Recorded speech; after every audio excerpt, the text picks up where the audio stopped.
Hello world, welcome back to my channel. My name's Paul. Well, this is the central plaza of Bontoc. I showed you the other day in the pilgrimage to Wangod video. I showed you this all lit up, but this is it in the daytime now. Now I'm to making the trip home, back to Australia. It's a week before I fly out of Manila, so I might get 2 videos out of this, or I might just do 1 video of this trip. I'm slowly baking it back to Manila, and then I fly home. And these girls up here were smiling at me, so now they see me coming with the camera and they're running away. Hello. Ah, this girl's running away. Hello. I'm at my hotel in Baguio. And look at this, guys. Today, I think, I'll see how I feel, but I think I'll be making a video today. And look what the weather gods have done for me. Just amazing. This is the first time it hasn't rained since we left Manila. First time everything hasn't been covered in clouds. Just gorgeous. I kind of wish I'd been in Buscalan today, but that can't be helped. I had an amazing time. Go and watch that video, guys. The pilgrimage to Buscalan video. Incredible. Anyway, my breakfast will be ready soon, so I'm gonna go and eat. Morning, guys. I'm on the bus back to Manila. Now, I'm on Pangasinan Luxury, but it's the most expensive bus I've been on in Asia. It's maybe $20 US, but it's got TVs and all sorts of things. But I would have rather got a cheaper one, but I couldn't find one. So I'll be in Manila this afternoon. Well, right near the end of the trip, and my selfie stick or my tripod broke. It lasted all this time. We get here, which is pretty much the end, and it broke. But in the Manila video, in the Binondo video, I took you to this restaurant, and that's how popular it is, guys. It's got a queue going right around the corner, so it was my plan to eat there tonight. Oh yeah, I made it to Manila, by the way. Probably should have told you that at the beginning, but yeah, it was my plan to eat there tonight, but I'm not waiting in that big long queue. There's a shop up here that sells soda water, so I'm going to head up there, get myself 10 if I can, fill the fridge back at my room, and then I'll find something to eat. Well, guys, this is Baby. She runs this little stall. This is her son and husband. Best sumo I've ever eaten in the whole world. Delicious. And I don't know what this is, but it tastes great. It's a black gulaman. Black gulaman? Okay. I haven't had the camera out for a couple of days, guys. I'm still in Manila. I go home on Saturday. It's Wednesday today. That's the fort over there in the last Manila video. In the Binondo video, that's the fort. And when I was at the fort, I said how nice the river looked and how there was very little rubbish, but I was wrong. All this just rubbish, rubbish, rubbish. It's very, very sad. But anyway, guys, this is I only got this out because I was so sad about the rubbish, but this is going to be mostly a travel video. Probably the next time you'll see me is heading to the airport here, and I fly to Singapore and change over there and go home. I'm excited. But yeah, that's Santiago Fort over there. Yeah, just near the Lucky China Mall. Hello. Yeah, in the Binondo video. There's this market. They've got bits of everything here. Clothes, pharmacy. Hello. Yes, I don't need anything going home in a few days. Oh, I probably should get some presents. But... Hello. Hello. Christmas was a couple of months ago for you guys, but it was only 3 weeks ago for me. Janet only asked for one thing for Christmas, and I'm going home tomorrow. So let's see if I can't get her a present. I'm still trying to find Janet's present. This, guys, it's so hectic. And this is the quiet part of where I've been walking around. Back up there, it's just a madhouse. But even here, everyone wants to be on. Everyone wants to be famous. Can't believe this. I usually see these shops on every corner, but even fate doesn't want Janet to have this present, but it's what she wants. But I've walked all over Binondo, Manati and Chinatown. Can't find one anywhere. But I'll keep looking. I'm not going to give up until I've got this present. And there it is. Merry Christmas, baby. I feel weird. It's what, since the beginning of the channel I haven't been clean shaved. It feels very, very weird. Guys, leave a comment. Janet hates the beard. I like it. So leave a thing down in the comments. Let me know what you think. But wait. Before you all rush down to the comment section, remember that beard that you saw a few seconds ago, I haven't trimmed that for about 3 or 4 weeks. And normally I keep it nice and neat. I trim it every week. So yeah, leave a comment. Tell Janet how much better I look with the beard. My last night in Southeast Asia. It's a bit sad, guys, really. Feeling it in the belly a bit. I'm really happy to be going home, seeing Janet. Yeah, I'll miss this. Hectic. My next trip, Bangladesh, is going to be too hectic. So, but yeah, guys. So I'll do a proper wrap-up video when I get home. But was it possible to get from Bali to Manila with no aeroplanes? Yes, very easily, guys. You just have to plan it better than I do. In Sandakan to Sumbawa, that was just bad luck. You know, I planned that one very well to be on the ship on that day, but they cancelled the ship that week, or that fortnight. But the Palu to Balikpapan, the Sulawesi to Kalimantan, I could have planned that better. I could have got more information instead of just turning up and hoping for the best like I always do. But that's the way I travel, guys. I love this trip. This isn't the end of the video. I've still got to fly tomorrow. I was just sitting here. I thought I'd say something. Look at this, guys. 9 o'clock at night. Still going crazy. Yeah, I'm gonna miss this, but I'll be in 2 nights. I'll be home with Janet. I'm really excited. And the beard's gone. Merry Christmas, baby. Anyway, I'm gonna head back to my hotel, get a good night's sleep, because I leave here 7:40 tomorrow night and I get to Perth 6:30 in the morning, so it's going to be a long night tomorrow. Anyway, guys, I'll speak to you later.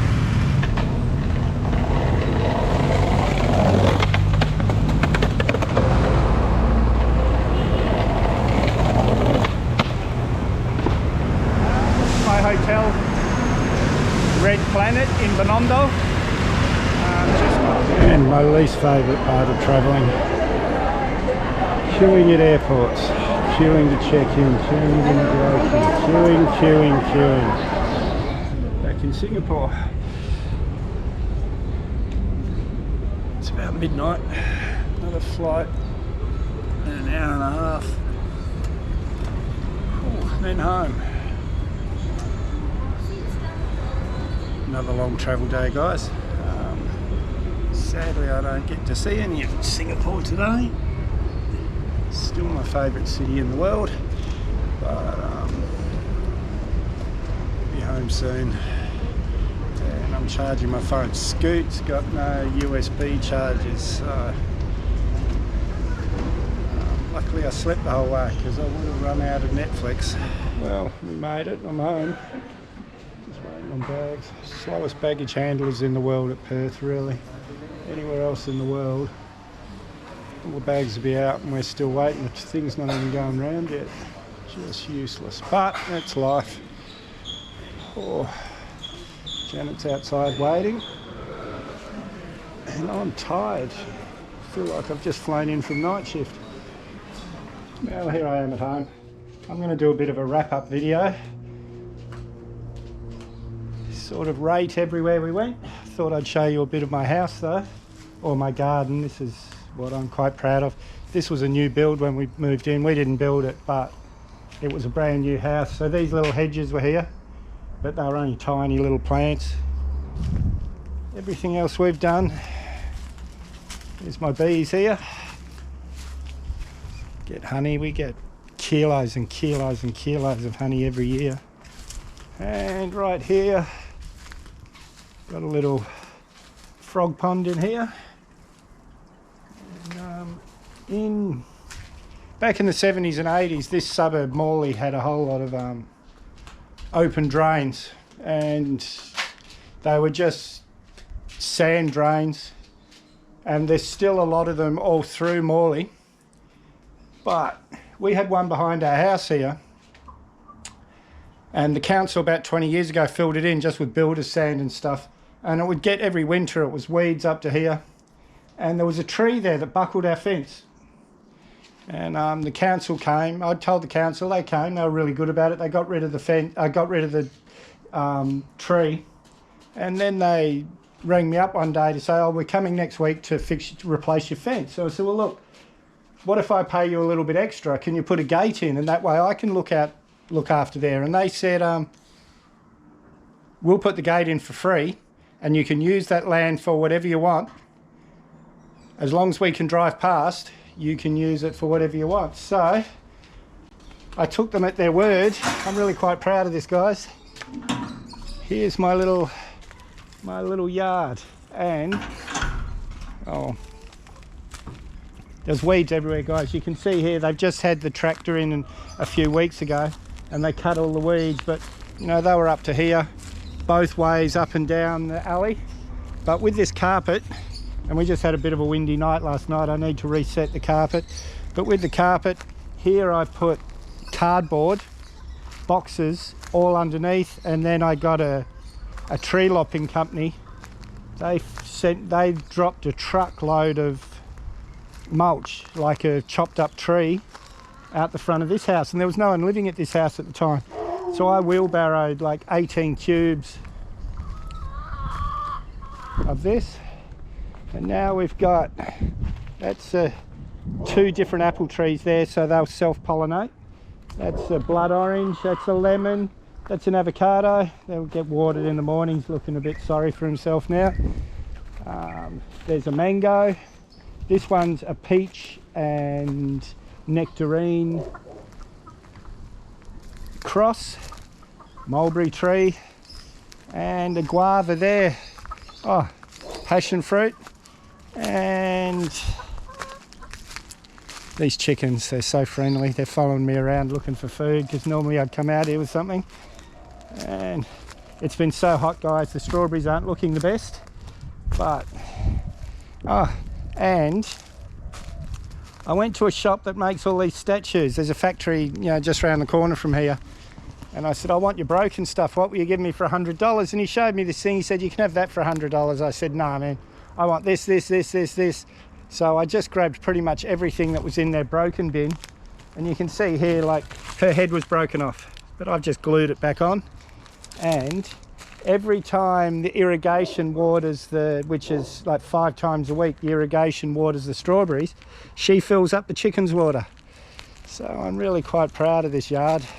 That's why I'm showing you everything. And in one season, I managed to kill all the weeds here. The chickens are good for it, because any weeds that do manage to stick their heads up, the chickens will eat it straight away.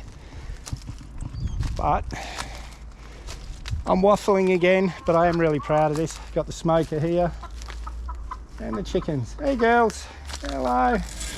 Hello, you silly chickens. Hey. They're usually really friendly. They'll come up for a pat. They're just, it's a bit of a hot day. And so a bit of a wrap up. Yeah, I'll start from the beginning. Oh, soda water. It's the best part of being home. Unlimited soda water. Oh, yes. Now, Barley. When Janet was learning English, she was taught this saying, and it's one of her favourite sayings now, not my cup of tea. And Barley, guys, Barley it's not my cup of tea, but it's set up for tourists. It's set up to go there and party, which is not my scene. And it's starting to get quite expensive, guys. They're kind of pricing themselves out of the market, you know, mucking themselves up. But it's still an amazing place, Bali. You can go there, you can have a lot of fun. If you're an inexperienced traveller, it's a great place to start. And but yeah, it's too rushed, too busy for me.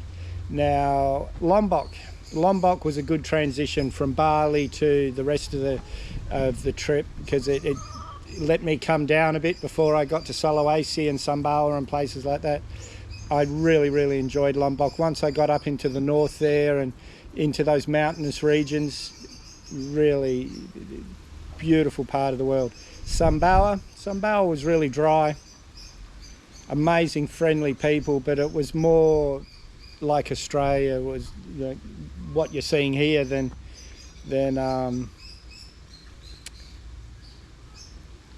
the rest of the trip. It must just be where it is. It doesn't get the rain that the rest of Southeast Asia does. And that boat trip, that boat trip from Bima to Makassar, unbelievable. Really, that was, I'm so glad that was such a good trip, because it made ferry travel something I look forward to. And Sulawesi, what an amazing Toraja, where the village of the dead that I showed you, and that whole trip through Sulawesi, just incredible. And Kalimantan's one of those places, or Borneo, the Indonesian Borneo, is one of those places that's had money in the past. And so people are, don't get me wrong, I loved it there, but it wasn't as friendly as like Sulawesi or Sumbawa. And Sarawak is mostly Malays, and they're a bit, not standoffish, but they're a bit slow to be friendly. I loved it there, really did, but they're a bit different. And Brunei, sorry guys, Brunei was next. Brunei, that was a weird place. That was, you know, it's illegal to say bad stuff about Brunei, so I couldn't say anything there, excuse me guys.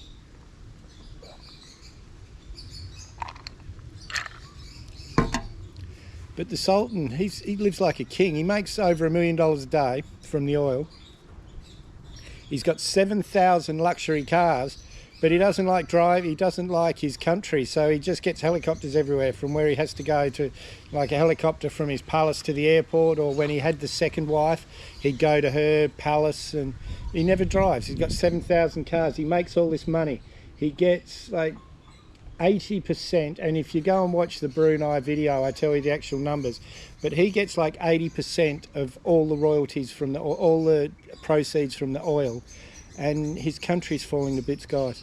It really is. People living in poverty. I went to a shopping centre where the escalator had broken to the 3rd level, so they just stopped using the 3rd level, and this escalator's a big hole, and all the runners, all the steps of the escalator were missing, and just, yeah. If you look at Dubai, you know, the Sultan of Dubai, makes unbelievable money. He's a rich man, but he puts money back into that country, so that's quite a beautiful country. Where Brunei, you wouldn't think that was one of the richest oil fields in the world. The Sultan of Brunei in 1986, I think, was in the top 5 richest. He was the richest man in the world then, and he's in the top 5 or top 10 richest every year since then. So it's just pure greed, guys. And I'm probably, by saying this on video, mucking myself up for ever going back to Brunei, but I'm not really fussed. There was nothing wrong with it. People like Backpacker Ben and other people say it's the worst place they've ever visited. You know, it wasn't my favourite, but I wouldn't tell people not to go there. It's worth having a look. Sabah was incredible, guys, unbelievable. And I didn't make a big deal of this at the time, but my friend Mark, who you've seen in a few of the West Australian videos, his grandfather died in Borneo in the Second World War, so him and Dean, his brother, never met their grandfather. And they knew he died in Borneo, but they didn't know the full story. And I was able to find his name on a memorial wall, that was an honour to be able to send them a photo of his name on the wall. It was really, I was quite proud of that. And the people from Sabah, they're not, if there's, the Malays in Sabah are migrants, and so it's mostly tribal people in Sabah, and they're just such friendly, happy, nice people. I really loved Sabah. That would have been my favourite place I've been to in Malaysia. Just unbelievable, really. And Philippines, Mindanao, Lete, Samar and Luzon, and Cebu. Friendliest people in the world, really, everyone. And people, I'm in a lot of the Filipino, because I pitch these videos, I spam a lot of Facebook, so I'm a member of a lot of Filipino Facebook pages, and people complaining all the time, and you know, expats, Americans and Australians, mostly Americans really, complaining about this, that and the other. But guys, I can't say anything bad about Philippines. Just what an amazing, amazing country. And so it's now, for me, for you guys it's about the middle of March, but for me it's the 18th of January. 10th of March I fly to Bangladesh, and I've got a few plans, but I'm just trying to work it out. I've got a motorbike here that I was supposed to fly to Bangladesh, but since COVID, freight's just gone through the roof. Nearly triple the price to get the bike over there, which if I buy something there, I can sell it. Oh, excuse me, guys, I can sell it at the end. So that's the plan now. I've got a couple of plans. I want to. They've got diesel tuk-tuks, which is about a 450cc motor, and it's quite a strong diesel motor instead of those little tuk-tuks. I'd like to buy one of those, have the backrest for the driver come off and hook in around the steering wheel, so, and the backrest from the passengers in the back come off and hook above where the passengers' feet would go, and have a bed. And I'd have to sleep with my knees bent all the time, but if I can do that, if I can sell the KLR for enough money and I can get a decent price for that, I'll hopefully have a travelling bed all over Bangladesh, India, Nepal and northern Pakistan. We've already rented a tuk-tuk through tuk-tuk rentals in Sri Lanka for 2 weeks. Janet's going to meet me there in May, and hello girls, and the chickens right next to me here. And yeah, so Janet's going to meet me in May, and we'll spend a couple of weeks. She can sit in the back like a queen, and I'll ride her around Sri Lanka. So I'm excited, guys. I've got another year. Janet's given me another year to make YouTube work, and so March 2024, if YouTube's not paying the bills by then, I'm going to have to go back to the real world. So guys, please subscribe, watch the occasional video. If you want to go in the description of every video, there's a link to my website. In the website you can buy a copy of my book, Sex, Drugs and the Long Black River, which is about me travelling around, hitchhiking around Australia in my youth. You'll see what a party my life was. But anyway, guys, I'll repeat myself. If you haven't subscribed yet, hit that Mad Dog icon up there, or the subscribe button down below. May as well hit that bell icon while you're down there. I always respond to your comments, so leave a comment, give me a big thumbs up, share this video everywhere you can, and we'll see you in the next one. Bangladesh.